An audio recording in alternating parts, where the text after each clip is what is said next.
Эми качан барайын дейсем бул боюнча текшерүүдөн өтүп. Болду силер келдиңер, эми барам. Унутуп калыптым. Буга чейин эмнеге өтпөдүңүз? Ой, иштебей жүрдүм эле мен. 29 ноябрда чыккан экен мына печаттар басып берип атат, текшерүүдөн өтүп. Только терапевттики гана. Бул жай бар. Бул жерде бир чочко бар, нар жагында да птица бар го дейт. Көрдүк анычы. Анан бул жакта эки жерде май бар, майдын ар жагында да птица бар. Ошо жана бурчта силер бар. Жетпей кайтыпсыңар, ошол жерде жана эметтен бул жерде мал сойлоп атат да, мал. Бирок кандай болсун эми үстү жабылыш керек да. Жабылат, үстү ачылып калган. 5, 6, 7, 8, 9, 10. 11, 12, 13, 14. Агабыз азыр толук ошо документацияны көрсөтүп берет. Мына өзүңөр көрүп турасыздар.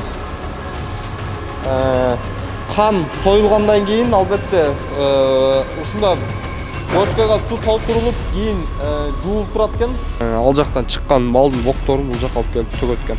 Кан аралаш эле бул жакка төгө бересизби же?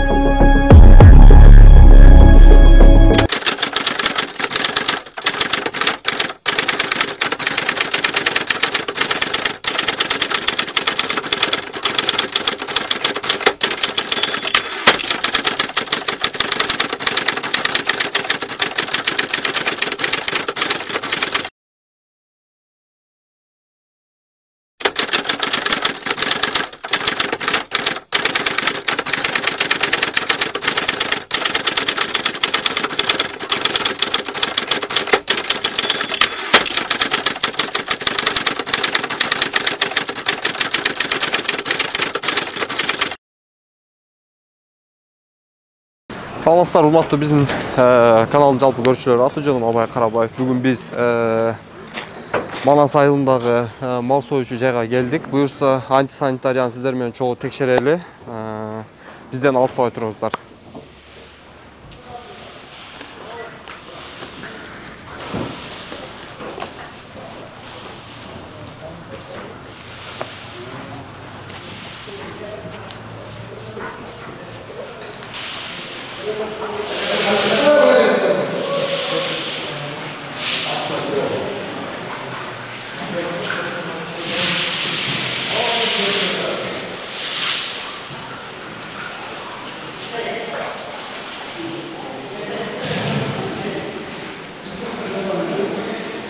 Assalamu alaikum. Администратор барбы? Мен. Сизби? Суроолор бар эле байке? Бергиле. Аты жөнүңүз ким? Ислам. Ислам, э? Фамилияңызчы? Токтомушулу. Токтомушулу. Жүргүлөр. Азыр мына жалпы бир алып алалы. Жүр.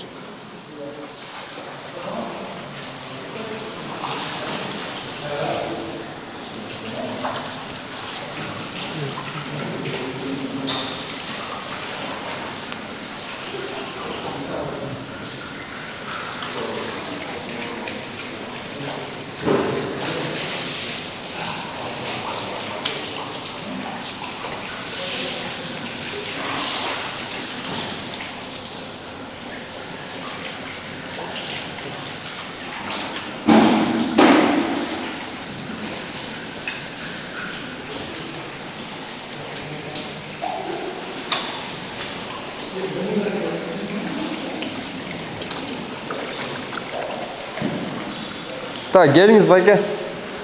Күнүнө канча бука союлат? 30-дан 40-ка чейин. 30-дан 40-ка чейин, э? Жалпы эсеп менен бул союлган букалардын кандары каяка кетет? Септикке. Септикке? Ал септиктен сордуруп каяка төгөсүздөр? Поляга. Полягабы? Ал каякта поля? Леснойдо. Леснойдобу? Ошол жака барып келсек болобу? Ал үстү жабылабы? Жок, бул мындай болот да, тууган. Мына жерде турат, жана боктор калат. Суусу отдельный 3 септик бар. Циркуляция болуп өтөт, ошондон сорулуп алып поляга барып төгүлөт.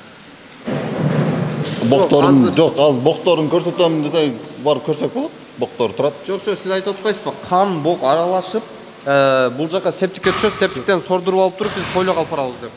Бул жерде 3 септик бар. Бөлүнүп туруп түшөт. Ошол жерде биринчи коюусу, андан суюгураак, андан суюгу болуп түшөт. Суюгуну болсо эме сордуруп кетет да, говнобуз. Алып барып төгөт. Канча? Кан кошо кетеби? Кан, суу кошо кетет. Бардыгы бок аралашып чогуу кетет экен, Бок аралашпайт.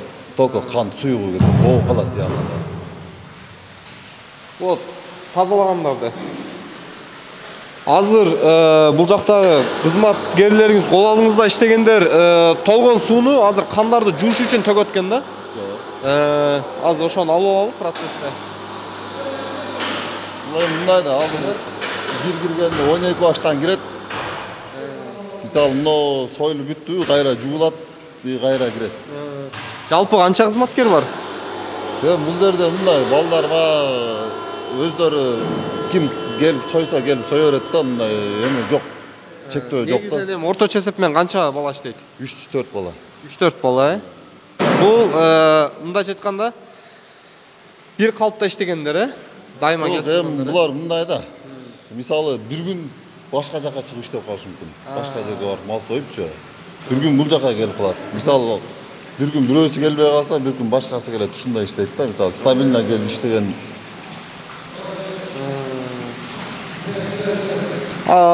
Кечээ күнү биз биринчи иликтөөнү көрсөңүз керек. Андан бул жакта эки жана майды сызгырып, ошону кайра самынга жөнөтөбүз деп атат да. Бул жактан баштарды алып кетеби ал жака же ал жака бербейсиздерби? Бул жак бүт өзүбүз иштетебиз биз. Баштар кайерге кетет? Баштар шаарга кетет. Ичеттер. Ичет бүт шаарга кетет. Сатка кетеби? Сатка кетет. Бул жерде мисалы ошо өздөрү алгандар бар да. Ошо өздөрү келип ушул жерден жууп, өздөрү алып кетет. Канчага союп бересиздер?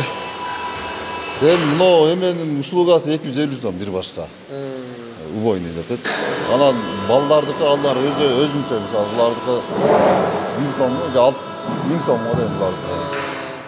Бирок сизге канча төлөп беришет? Балдарга эми 250дөн төлөп ар бир башка, Бул мага 250 сомдон берет ар бир башка. Бул жака келип союшу. Балдардын өзүнчө кетет. Өзүнчө. Ошондо канча болуп калат? Күнүнө 40 баш дедиңизби? 80 баш дедиңиз, Жок. 20 баштан 40 башкача энди мал стабильно күндө боло бербейт да. Мисалы, бир күн жок болуп калат. Бир күн бар болуп калат. Эми орточо эсеп менен мындай эсептегенде бир күнүнө 15-20дан туура келип калат, мисалычы. Мамлекетке ОСО катарыбы, ИП катары катталгансыздарбы? ИП катары катталган. Жеке ишкер катары. Жеке ишкер катары. Канчадан алып төлөп турасыздар? Жылдык отчет менен жабат, бухгалтерлер өздөрү жабат. Бухгалтерлар барбы азыр? Азыр барбы? Азыр бул жерде жок, үйүндө да. Бирок орточо эсеп менен канча? Эми сиздин маалыматыңыз барбы? Директору бул жакта директор. Мен мисалы мындай да, мисалы күндө канча баш сойлат, мен ошол мынча сойл деп ошо эмесин эле берем. Отчетунчу. Анан алар өздөрү ошол эмени эме кылып, тияка отчет жаап, өздөрү эме кылып, ал канча эме кылат, ал эме жок. Анан дагы балдарга ошол иштеген акысын эле төлөп бересиздерби же булардын соцфонд подоходный кетеби? Бул жерде мындай, мисалы мен могу жерде малдын ээлери бар да. Ошо малдын ээлеринен мен өзүмдүн эмен алам. Анан буларга алар канча төлөп берет, кандай берет, ал өздөрүнүн эмеси. Булардын эмесине мен бийлик ише албайм, акчасыначы. Болгону бул жерге сиздики ушул жайга келип сойгондук үчүн сизге эле төлөп берет. Көбүнчөсү бул эттерди башка өлкөлөргө экспорттойсуздарбы же экспорттолбойбу? Экспортко болбойт да бизге, ага талапка жооп бербейт. Сатыкка эле чыгат, Сатыкка эле чыгат, ош базарга. Анан тамактануучу жайларга эле кетип экен да. Эми ал ошо мясниктер өздөрү билет да, мисалы мына жерден основной ош базарга эле кетет. Мына жерде эки эле киши соет, башка эч ким сойбойт. Мисалы 15-15тен экөө бир күндө 30 баш союп калышы мүмкүн. Кээде 10дон 20 союп калышы мүмкүн, ошо бир эки эле киши соет да. Анда жалпы Меке ушул курулуштун ичин турак ушу жайдын эме мал союучу жайдын ичин жалпы антисанитарияны жалпы бир тартып алалы. Албайт да. Бука эле союлабы же кой, уй, жылкы да союлабы? Жок, бул жерде основной бодомал бука. Бука. Мисалы эми жылкыга, жалаңачка келсе уруксат бересиз? Мисалы айылда болуп калат, же бир похорон болуп калат, мисалы союш керек болуп калганда өздөрү келип касапчысын алып келип, эмесин төлөп дагы союп кете берет. Бул жак эмне түшүндүрүп берсеңиз? Бул да азыр мына 70 жай. Эт ийилчү, маяка эт ийилмет. Маяктан кургайт. Анан жүктөлүп Ош базарга кетет. Бул жактан алып чыгып кетишет турбайбы, Жалпы жердин аянты канча сиздердики? Мына жер бир где-то биздики мындан бул жагы эле да. Где-то бир 30 соток болуп калат го. 30 соток, Монун ичи мисалы 120 квадрат да, мына убойный ичи 120 квадрат.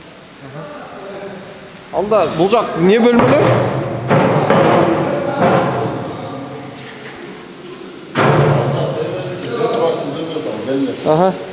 Бул жакчы? Бул жак убойный генератор, трансбой жана немелер.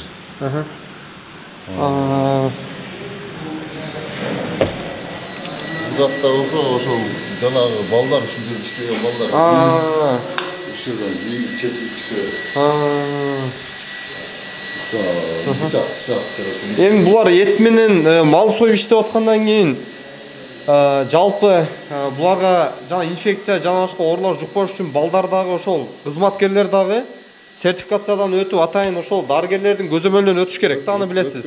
Алардын баарын текшергенсиздерби? Текшерилген, өткөн да булар. Мисалы булар бир эле ушул сан книжка бар экен анда. Көрсөк болобу? Балдар. Бул жак эмне бөлмө байке?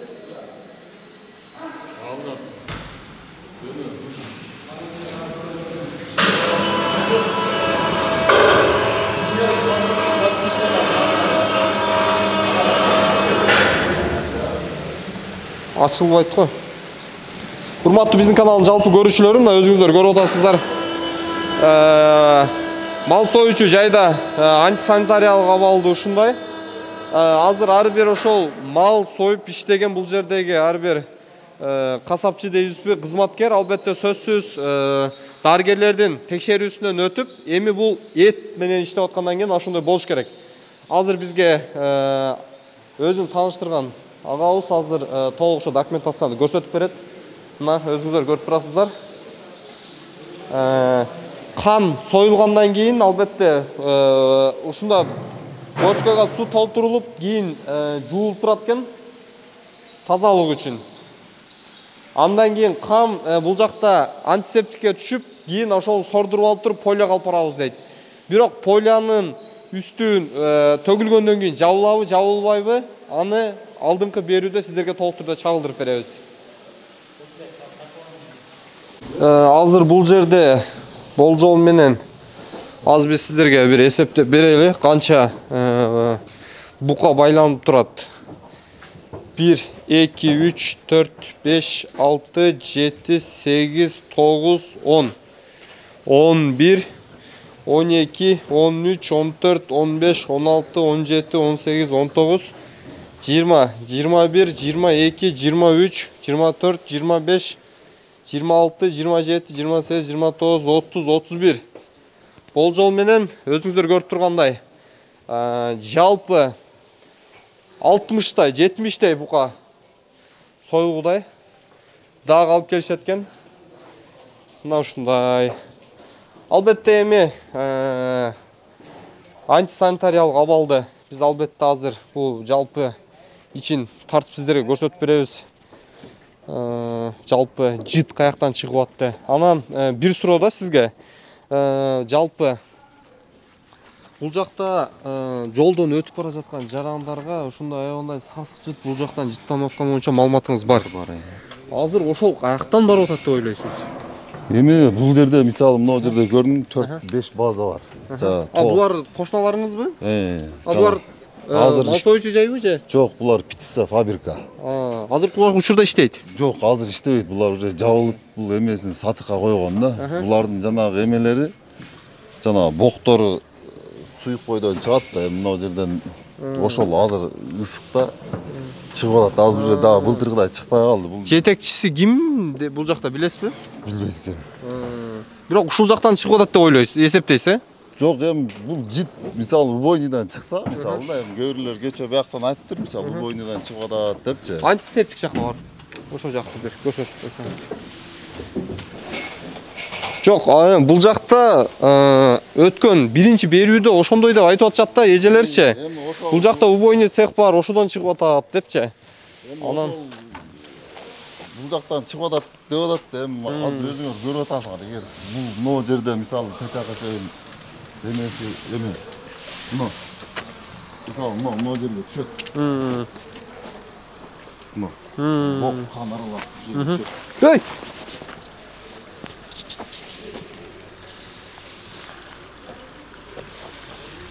Ушул жерден сордурпанан алып кетесиздер, Бул жерден жүктөлөт. Бунун үстү эмнеге жабылган эмес? Бул негизи жабылган, анан просто бул баягы улам эме болуп калган нерсе менен алып койгонбуз да, баягы крыша менен кезинде убагында жапкан элек мунча. Негизи жабылыш керек да. Жабыш керек. Буну эми кайра Качан жабабыз. жабасыздар? Эми жабабыз, ошол казыр бир мындай оңой жолун эме кылып баягы ачылып жабылганга эме кылыпчы. Трактор менен жүктөгөнгө ылайыктуураак кылып Бул боюнча атайын эксперттер келип текшерип атабы сиздерди? текшерип атат. Канча жол келди ушул жылдын эсебинен? Калп айтпасам 7-8 жол келди ошо даже 10го жакын келди го дейм. Бул боюнча штраф салдыбы? Салынган. Эми качан жабасыздар эми? Эми бул боюнча бул ачык болгонуна бир ашып келсе бир 2 жума эле болду да. Баягы маяктан бир бука чыгып кетип, качып кетип, үстүн тебелеп талкаланып. Бунун үстүн бетондойсуздарбы же жеңил эле тинике менен жаап койсуздарбы? Тинике менен жабылып турган эле. Негизи стандарт боюнча бетондо болуш керекпи же тинике менен жабылыш керекпи? Эми стандарт боюнча Азыр талап боюнча да? Талап боюнча үстү негизи жабык болуш керек да. Кандай эме болсун, может бир палатка мененби же эме мененби, кыскасы үстү жабык болуш керек. Мен негизинен ал талап боюнча мындай деп эсептейт элем да. Бетондо болуп жит чыкпай тургандай кылыпчы. Анткени сиздер ошо житти чыгарбастан сордуруп алып барып туруп төгүп үстүн көмөсүздөр, туурабы? А эгерде көмбөсө билесиз, ал боюнча эми кан аралаш чыгып аткандан кийин демек оорулар чыгышы мүмкүн. Ар кандай. Туурабы? Кандай десем, бул мисалы мына жерден кан нонун ичинде калбайт да. Кан калбайт, агып кетет. Мына буга түшөт. Мындан кийин тигиге барып туруп уже 3-чү, 4-чүдөн барып сордулуп кетет. Бул негизи атайын ошондой. Канча бар? Септиктен. Азыр мына главный чоңдон экөө. Андан кичинекей мына эме сороткандан 3-өө бар.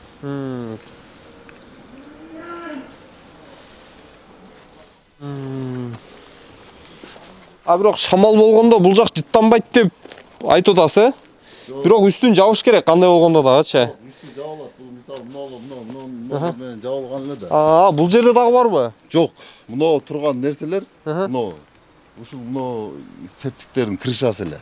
Жок, сиз айтып атасызбы, мындай болуп анан сордуруп алабыз деп. Бул азыр бул жагына кетет. Көрсөк болобу? Мындайдан азыр бул жакка өтөт экен, Анда ошондо бул жерде канча септик бар? 2 септик бар, Анан айланып тияка барат, Азыр мисалы мына жерде 2 септик бар мына.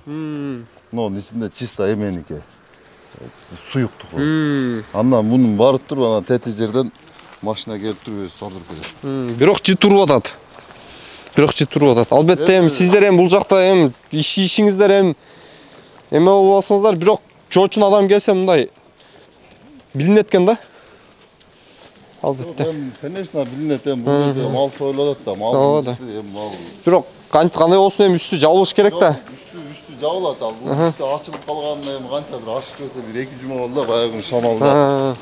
Бияктан бир бука бошонуп качып кетип, ошо талкаланып эме болуп ошону менен алып койгонбуз да. Анан эми мисалы мояктан мисалы тети жерде чочкодон чыгып атат мисалычы, эми бул жерде Жок, жүрүңүз байке, анан кийин биринчи бул жакты көрсөтүп берип койсоңуз. Ал жакты кийин. Азыр болжол менен канча бука келди союлууга? азыр ошо 40-тын тегереги келди окшойт. Булар ошо букалардын ээси, Жоқ, еттің несі емес, малдың несі. Малдың несі. Бирок еттің- сатыққа булар алып кетет, Жоқ, бұлар мындай да. Мысалы мен мясникпін. Ет өткөрөм. Мысалы мен bundan алам, тигинден алам. Мысалы bir кишинен да чыкпайт да. Бирөөдөн 1 баш алам, бирөөдөн 5 баш алам, бирөөдөн 6 баш алам. Ошентип чогултуп алам дагы.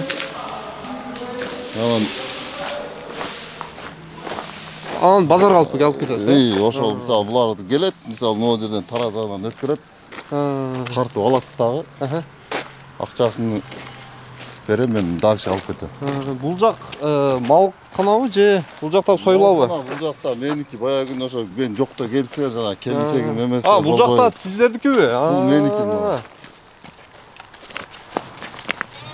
Бул жерде экөө бар экен, Келет, мояктан чыгат жанагы эме сарып чыгат, тартып алып чыгып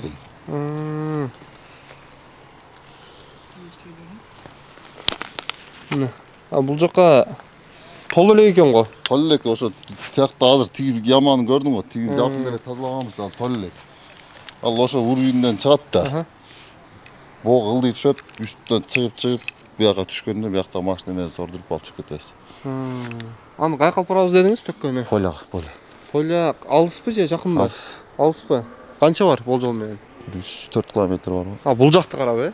Үстүн көмөстөрбү? Бул эми сууда бес. Буну биз как удобрение катары эле ошо мисалы азыр жок эми кам болгону менен аны төккөндө эми бирок мен сиз суу дегениңиз мененчи бизде практикада бар да, биз ал жерден ошондой нерседен 4-5ти тапканбыз да, жердичи барып куйган. Бирок жыты эми айтпай эле коеюн. Жок, эми азыр барып көрсөтүп элесиз, мен көрсөтүп берем азыр. Жүргүлө. Ооба. Ошондой кылабы. Бирок негизи көмүлөт да. Негизи анын себеби эмени сакташ керек да. Оору жукпаш үчүнчү эрежени сакташ керек.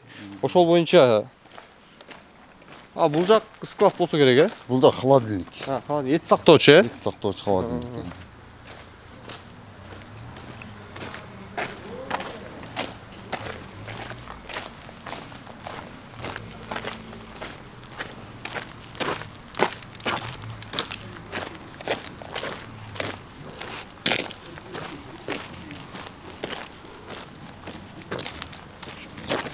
Урматтуу биздин каналдын жалпы көрүүчүлөрү, азыр биз агабыз менен бул жактын ээси агабыз менен азыр ошол канды антисептиктен сордуруп алгандан кийин кайсы жерге алып барып төгүлөт жана ошондой эле ал жердеги толук талапка жооп берерлик үстү көмүлбөйбү аз сиздерге чалдырып беребиз. Бизден алыстабай туруңуздар.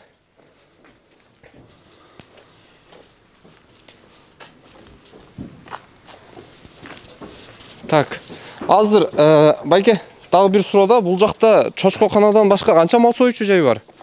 Бул жерде бир эле мал союучу жай. Сиздердики эле? Айлана тегеректе? Ушул могу территорияда бир эле да. Андан тети Ылдыйда дачасы да бар, мен билгенден. Мына Манаста, мына Питишникте бир эле ушул. Дагы бир суроодо.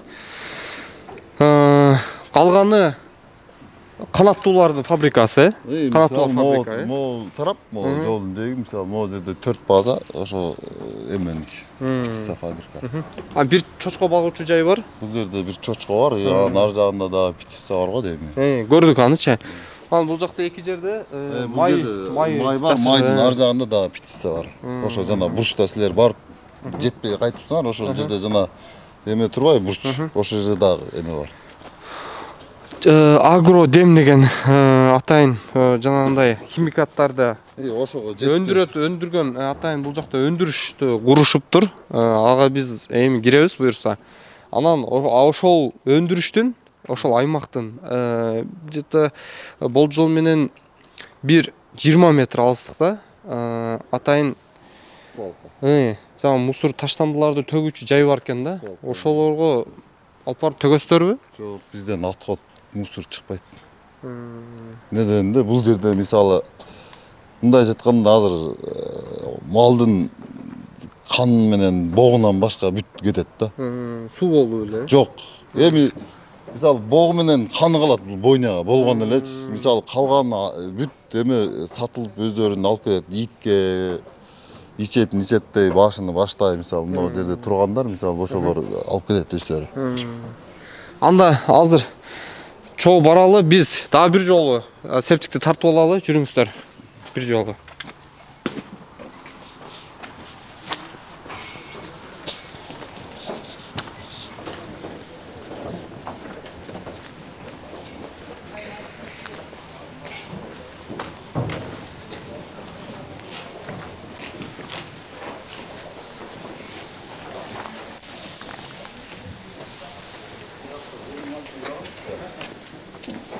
Урматтуу биздин каналдын көрүүчүлөрү, эми мына биз албетте эми шам убагында келдик. Азыр кеч кирип кетти.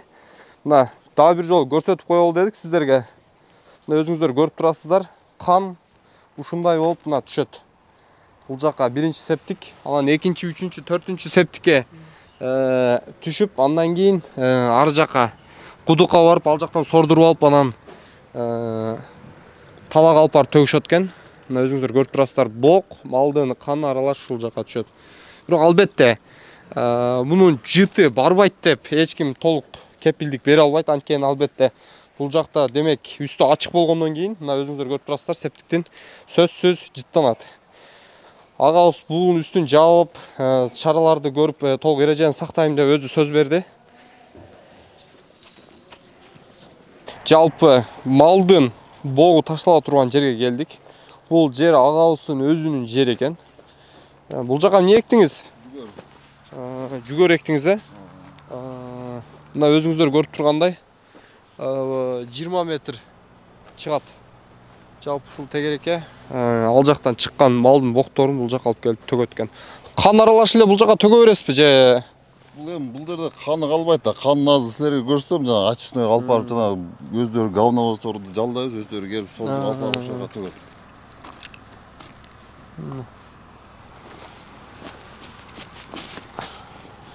Бул жерге кык болуп, жер семирткич болуп эле калып кетет турбайбы? Жер семирткич болуп эле калат бул жерде. Мына өзүңүздөр көрүп атасыздар.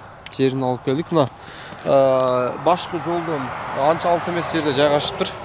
Албетте эми экспертиза келип толук талапка жооп берелик деп айттыбы, баа бердиби? Жок, экспертиза дегенде эксперттер келип кеттиби текшергенде? Текшергенде алар ошо бойнянын санитариялык эмесин эле көзөмөлдөйт да алар. Жок, бул жакта да көзөмөлдөйт да. Жок, бул жакка төгүлүп ата, утилизация туура болуш керек да. Талапка ылайык. Эми анысын билбейм, мен кыскасы ушул жерге эле төгөм да. Ушул мисалы могу жерде 7 гектар жерим бар, андан тете ал ылдыйда 15 гектар жер бар. Ушунан чыккандын эле мен мисалы азыр муну бүтөт да, күзүндө буйруса кайра эле сразу алып ушул жерге эле эме кылам да. Кээде менден элдер да калып кетет. Сурап. Жүрүңүздөр. Урматтуу биздин каналдын көрүүчүлөрү, азыр биз жалпы малдын каны төгүлө турган жерге келдик. Мына ушул тегеректи айтып атат. Албетте эми муну канчалык чын, жалган экенин биз сиздерге азыр текшерип көрсөтүп берели. Демек, малдын каны төгүлө турган жер эми бир суро мамлекеттик санитардык эпидемиологиялык башкармалыгына, республикалык калктуу конуштан канча метр алыстыкта жайгашыш керек. Ошону сиздер толук түрдө албетте эми азыр эреже боюнча кээ бирөөлөр 500 метр дейт, кээ бирөөлөр 300 метр дейт, кээ бирөөлөр 1 километр алыстыкта болуш керек дейт. Бирок чынында канча болуш керек экенин өзүңүздөр эми текшерип келип бул жакты бир карап коесуздар деген ишеничтебиз. Азыр биз мына ушул кан төгүлөт деген жерге биз келдик. Мына өзүңүздөр көрүп турасыздар. Бирок албетте калдыктарды да биз көрө албай жатабыз да. Калдыктарды суу көрүнбөйт да. Кандын кургаганын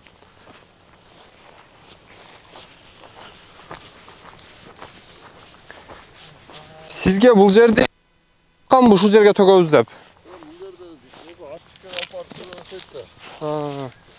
Мисалы бирөөсү бар тете пригородко алып барып төгөт ал. Пригороддун очистойночу. Бул жерге кээ бирди эле алып келип коебу же?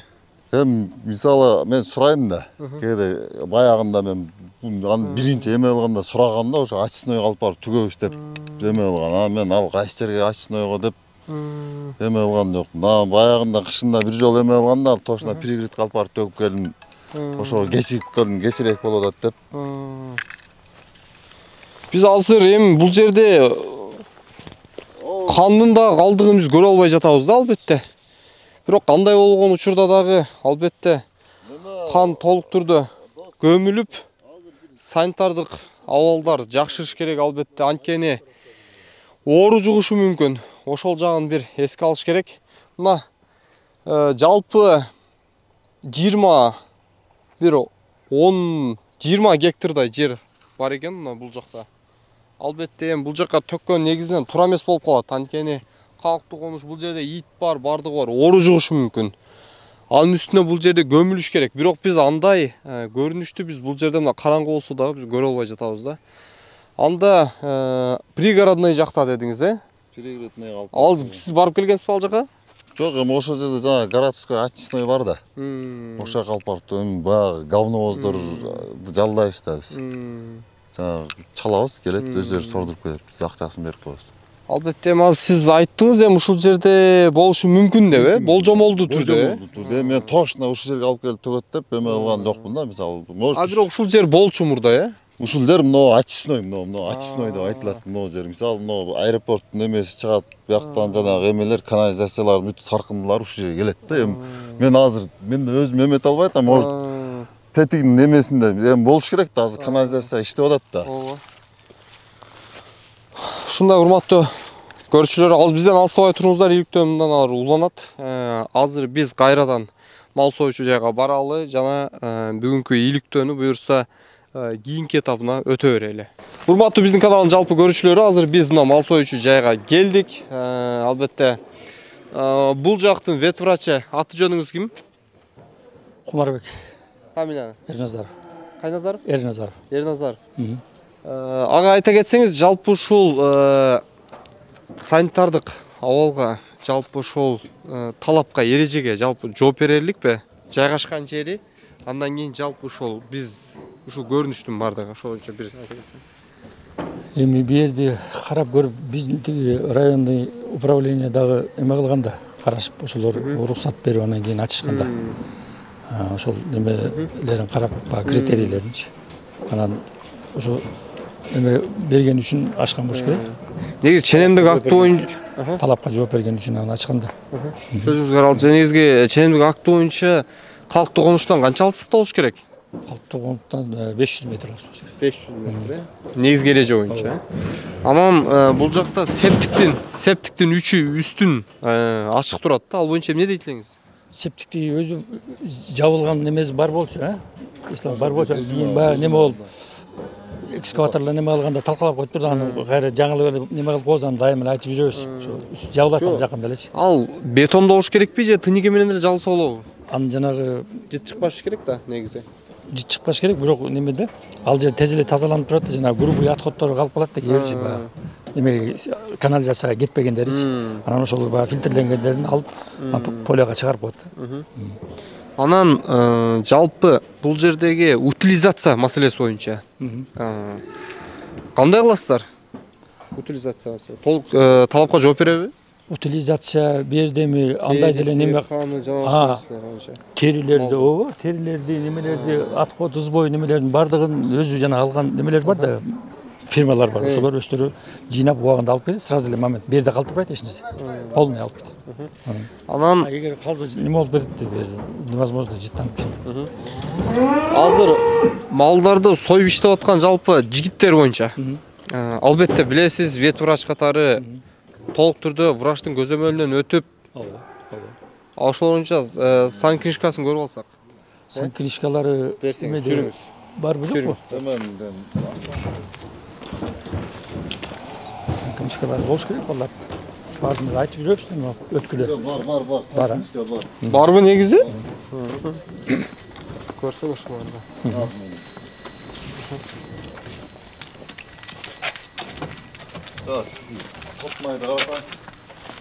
Бул жак сиздин кабинетиңизби? Ооба, мен ключ. Жабык го? Сиз канча жылдан бери иштейсиз ветврач болуп? Мен бир жерде бир Жок, жалпы. жалпы о Канча жыл болду? 30 жылга бар болду. 30 жылга, Анан бул жердеги сасык жыт боюнча эмне дейт элеңиз? Ушул аймактагы. Эми бир мурун өзү ошондой неме болгондо, производственный зона болчу. Бүт сарайлар көргөн болуш керек. Мына жакта бир баягы бывший птичник деп коет. Тоокторду, анан могу нар жагында баягы утка ферма деп коет. Уткаларды баккан жерлер бар да, анан кийин основном көбүнчө эле ушу немелерден чыгат да, птичниктерден сасыйт да. Птичниктердин жанагы помету немеде аябайчы. Сиздерде антисептик ачык экен, андан да чыгышы мүмкүн да.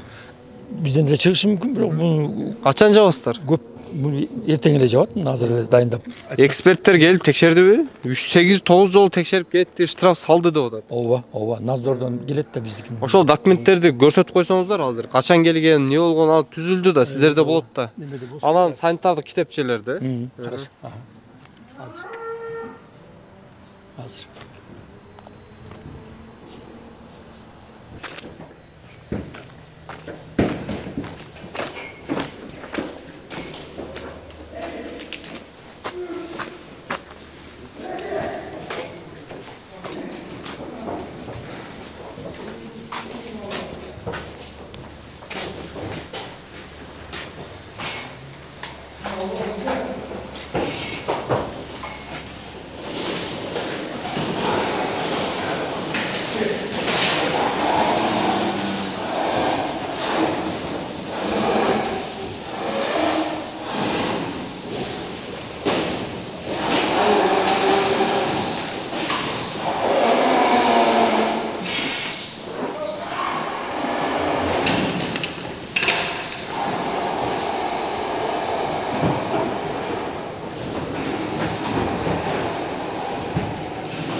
Жок бу китеп.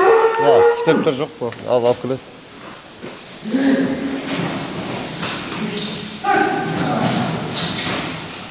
Неме ислам балдар неме дейт? Санап станцияга бергенбиз жылдарын жаңылаткан дейт. Ошага кетти. Мен тилекке чыгайынсам. Жылын каждый жыл неме кылып туруш керек да, праздник айтпыш. Жыл сайынчы. Анда тилекке чыгайынсам. Топтоп ошага врачтарга бергенбиз дейт. Немесинчи? Книжкаларын бардыгын. Кайраттык бар экен жанында, кайраттык да кетипти. Кайраттык алып келген, ошонку жанында болсо керек ошо. Кайрат, seniki var mı? Seniki. Şikayet büyük patladı. Ya. Şikayet büyük patladı.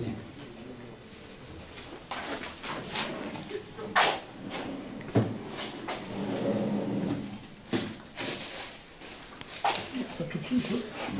Al, bir şey ütüldü diye kaç. Uğraşlar kaç. Жок, документтерди көрсөтпөйсүзбү? Кайсы? Келип текшерип кеттиби? Эмне кандай, эмне деген чечимдер болгон? İslam өткөндө неме кылганда протокол түштү эле тигиле? Эмнени? Баягы текшергендерчи надзорлор. Ооба. Ошо протоколдун копиялары бар жокпу? Сенде. Таштабады копия Мага таштаган жок. берген жокпу? Анда тиги ошо райондун немесинен сураш керек го дейм, надзорунанчы, балдардан. Кече келгенде деле сизге демек жолукту эле. Жазыштыбы? Мен Келип көрүп, журналды көрүп текшерип кетти эле. ооба неме кылган, бирок тиги жанагы протокол жазган немесин калтырбады дейм деп предписанияларынчы. Анысын билбейм. Калтырбадыбы? Могуларды устранить эт деп неме кылып калтырыш керек эле деп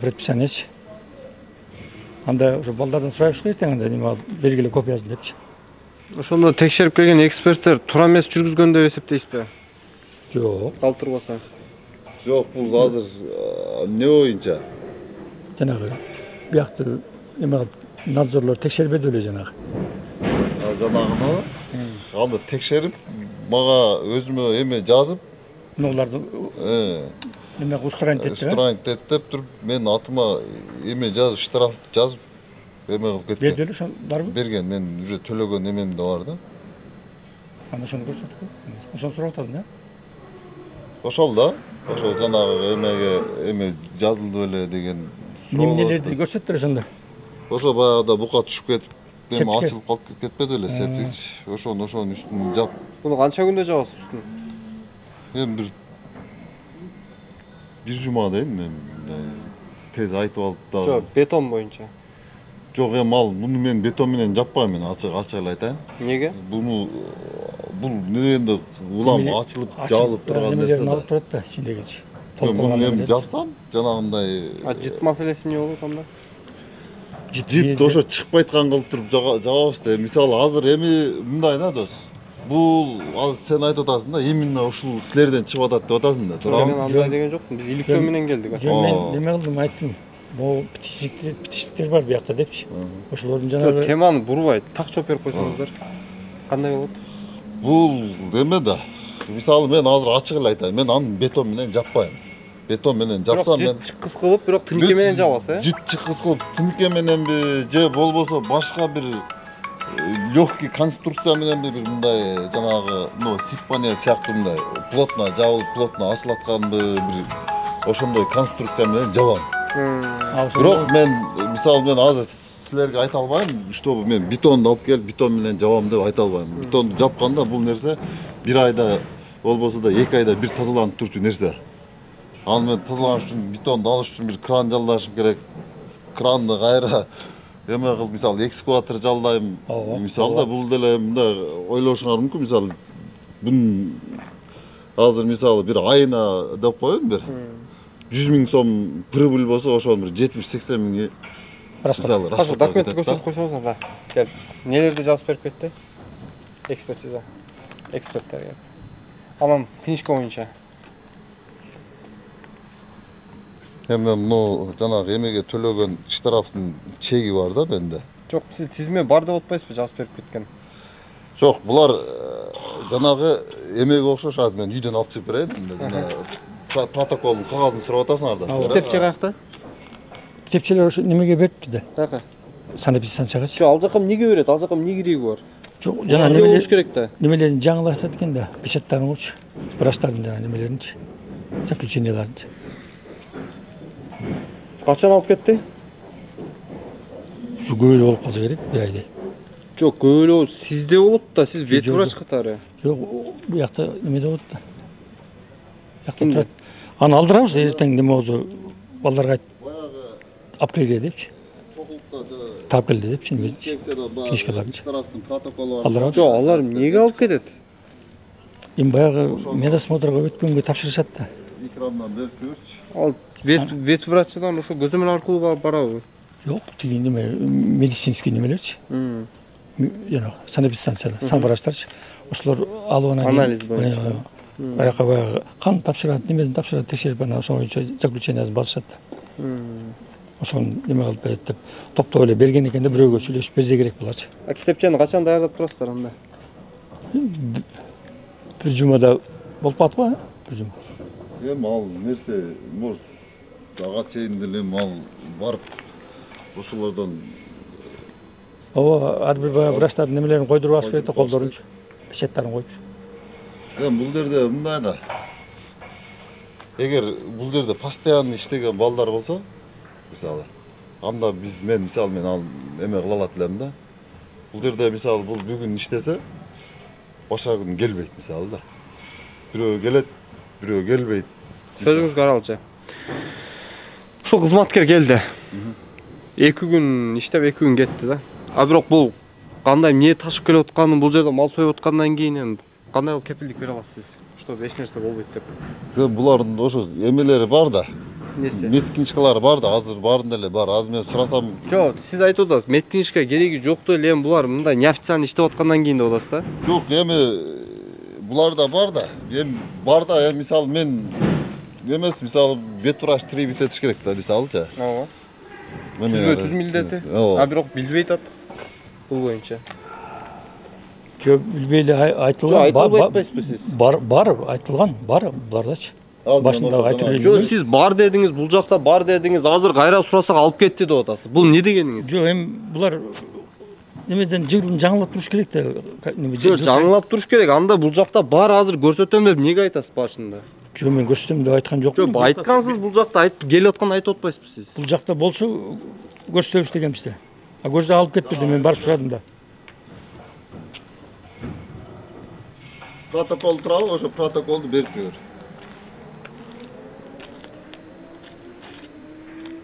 Жо, жанагы эми жазып берген протокол бар, жана ГАИнин кагазында койгон протокол турат, ошо документтердин арасында.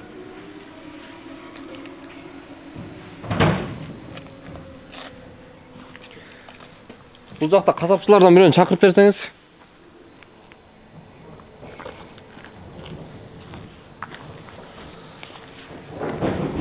Урматтуу биздин каналдын көрүүчүлөрү, мына өзүңүздөр көрдүңүздөр, эч кандай бар деп туруп мына санитарлык китепчени көрсөтө албай атышат албетте.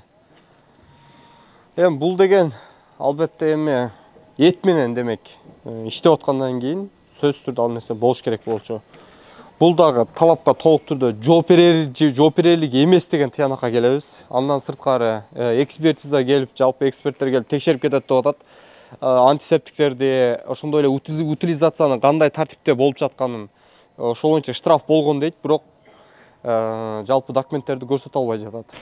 İşteyim de abi. Фамилия Атабаев Кайратбекпи? Кайратбек. Азыр ушурда ошакта Атабыз. Мал союучу болуп иштегениңизге канча болду?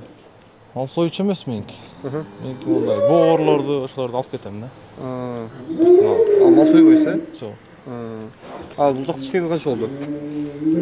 Башында келгенде алгам ушунучу. Анан кийин кайра Россияга кетип кайра келдим.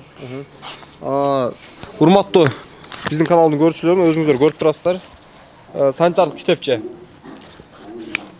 Жалпы мына Атабаев Кайратбектин атында 2023 29 ноябрда чыккан экен, мына печаттар басып берип атат, текшерүүдөн өтүп. Только терапевтики гана. Албетте эми 2023дөн кийин 2 жыл өтүп атат. 2025-жылы. Барбы? Жокпу? Жок. Мына.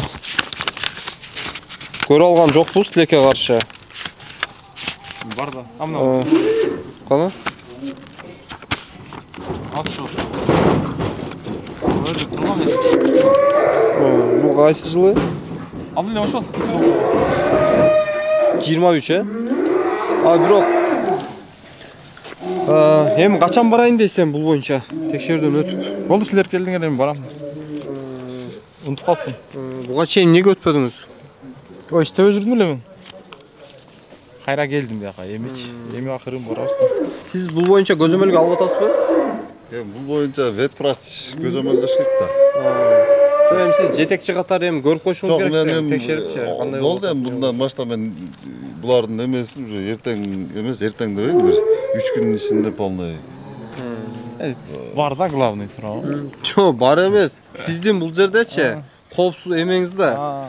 Оору жуктурбай, таза эт, таза боюнча кетиш керек. Маселе ошондо болуп атат. Эми ал этти алып жеген адам ал жактан ооруну жуктурбаш керек да. Маселе ошондо. Бул коомдук болуп атат. Эмеге барып туруп, лабораторияга барып туруп кайра текшерип да врачтар өздөрү. Толук текшерүүдөн өтүп келишиңиз керек. Мен аны эт дагынчы. Лабораториядан өтөт. Жок, лабораториядан ал эми башка маселе. Маселе биринчи сизден башталат да. Бул жакта тазалыктан, санитариялык абалдан башталат. Туурабы?